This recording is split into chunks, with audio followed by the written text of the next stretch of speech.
So now let's set a password policy and MFA settings for our account. So by the way, what I want to show you is that IAM is a global service. On the top right hand side, it says IAM does not require region selection. So when you define users, they are users across all regions. Just something I wanted to mention before we go into password policy. Okay, so we are in our dashboard for our root user because it doesn't show any user right here. So we're in our dashboard. As we can see, there's a security status here, which says that we need to activate MFA on our root account and we need to apply an IAM password policy before we're good to go. So we already have created an IAM user and we'll assign groups to assign permissions. So we'll apply an IAM password policy. And so I'm going to click on manage password policy and we have to set one. So I'm going to click on set password policy and we have different options. For example, we say minimum 6 characters. I want 1 uppercase, 1 lowercase. I want at least 1 number and 1 non-alphanumeric number. And do I want to have password expiration? I don't know, I don't care. But you see all these options right here. So I'm going to click on Save Changes and now have applied a password policy. So it's up to your organization to really choose one that fits within your guidelines. Now, if we go back to the dashboard, we can see that now the green tick is happening. So we have set correctly an IAM password policy. Next, we need to activate MFA on our root account. And this is much more fun.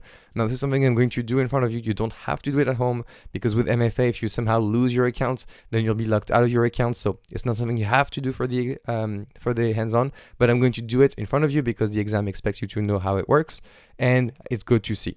So I'm going to click on Manage MFA and in the bottom, I click on Multi-Factor Authentication. Now I'm going to activate MFA for my root account. So I click on Activate MFA, and now we have 3 options. So number 1 is to use a Virtual Mfa Device, and we'll be using this in this hands-on, or a U2F security key, for example, a YubiKey or any other U2F device, or finally, a hardware MFA device, for example, a Gemalto token. But for now, we want to be able to use our phone, so I'm going to use a Virtual Mfa Device, and you need to install an app for it. So I'll click on Continue, and then you need to install a compatible application. So if you click on here, you can see the list of compatible applications.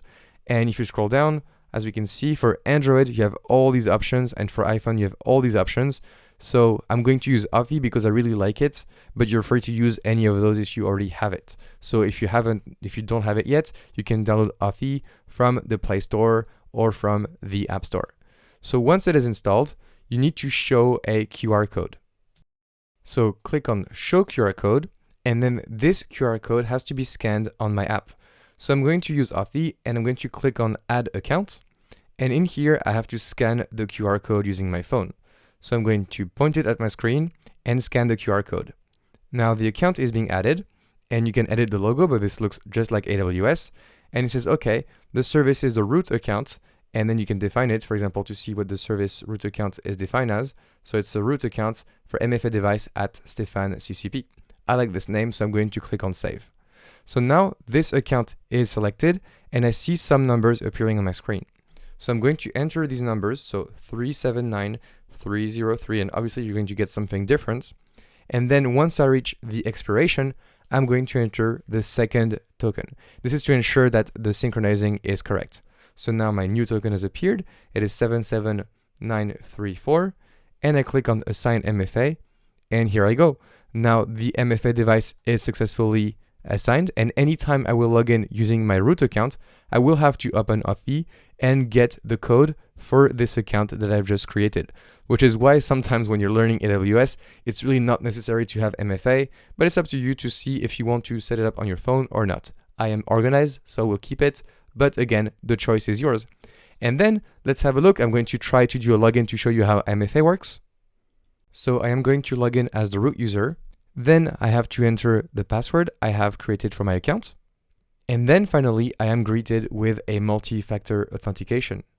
So for this, I'm going to go in my Authy app and then enter the code I see in the app and press submit. And here we go. Thanks to multi-factor authentication, I was now successfully logged in into my account. So that's it. I hope you like this demo and I will see you in the next lecture.